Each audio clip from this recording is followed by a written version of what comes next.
আসসালামু আলাইকুম রহমতুল্লাহি ওবারাকাতু। প্রিয় দর্শক ও শ্রোতামণ্ডলী, দেশ ও দেশের বাইরে থেকে যারা আমার এই বিসমিল্লাহ হাকিমি দাওয়াখানার সাথে সংযোগ আছেন আর ভিডিও দেখতেছেন, তাদের প্রতি সালাম এবং আন্তরিক মোবারকবাদ।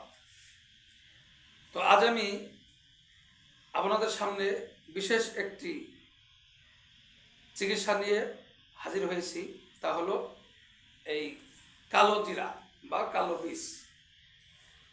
এই কালো বীজ সম্পর্কে, এই কালো জিরা সম্পর্কে অনেক কবিরাজ, ডাক্তার, হাকিম বা চিকিৎসা বিজ্ঞানী থেকে আপনারা এর অনেক তথ্য বিগত দিনে জেনেছেন। তো আজ আমি এর তথ্য হাদিস থেকে আমি আপনাদেরকে দেব। হাদিস বুখারী, মুসলিম, ইবনে মাজাহ এবং তিরমিজি শরীফের মধ্যে যে হাদিসটি বর্ণনা আছে সেটি হলো আন আবি হুরায়রা আন্না নবী সাল্লাল্লাহু আলাইহি ওয়াসাল্লাম قال আলাইকুম বিহাদিহিল হাব্বাতিস সাউদাই ফাইন্না ফিহা শিফাউম মিন কুল্লি দাইন ইল্লা সামা ওয়াস সামুল মাউত। হাদিসের মর্মার্থ হযরত আবু হুরায়রা রাদিয়াল্লাহু তাআলা আনহু হতে বর্ণিত। তিনি বলেন, নবী করিম সাল্লাল্লাহু আলাইহি ওয়াসাল্লাম ইরশাদ করেছেন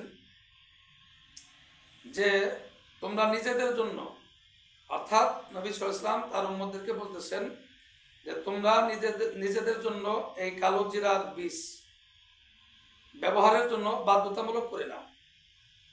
ফাইন্না, কেননা, ফিহা, এর মধ্যে রয়েছে, শিফাউম মিন কুল্লি দাইন, সমস্ত রোগের আরোগ্য, ইল্লা সামা ওয়াস সামুল মাউত, তবে হাদিসের মধ্যে ইরশাদ হয়েছে মৃত্যু ব্যতীত, কারণ মৃত্যুকেও একটা রোগ বলে আখ্যায়িত করা হয়েছে। কারণ যে ব্যক্তি মৃত্যু রোগে পৌঁছে যাবে তার কোনো আর সে রেহাই পাবে না। এই মৃত্যু থেকে রেহাই পাওয়ার বা আরোগ্য পাওয়ার, বেঁচে থাকার কোনো চিকিৎসা বা ঔষধ এই দুনিয়ার মধ্যে আর পাওয়া যাবে না বা তা থেকে মুক্তি পাওয়া যাবে না।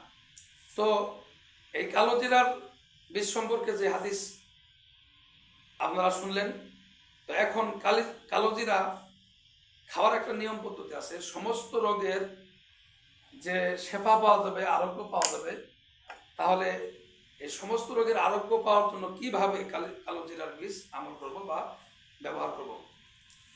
তো যদি কেউ ভাত রান্নার জন্য চাউলের সাথে যদি কেউ কালো বীজ ব্যবহার করে, তাহলে 1 কেজি চাউলের মধ্যে এইভাবে 1 চামচ কালো বীজ, কালো জিরা ওই চাউলের মধ্যে দিয়ে ভাত রান্না করবেন।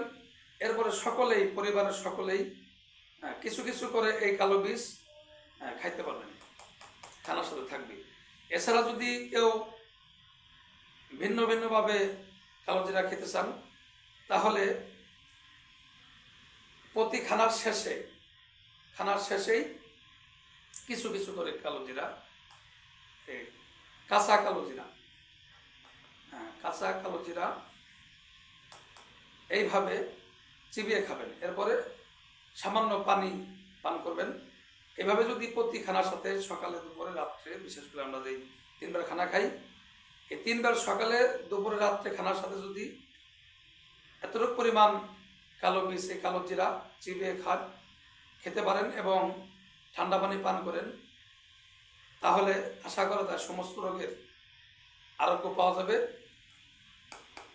এবং এর উপকার কিছুদিন ব্যবহার করার পরেই, আমল করার পরে ইনশাআল্লাহ আপনারা বুঝতে পারবেন।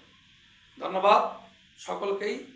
ধন্যবাদ যারা আমার এই বিসমিল্লাহ হাকিমি দাওয়াখানার সাথে সংযোগ আছেন এবং আমার ভিডিওটি দেখতেছেন।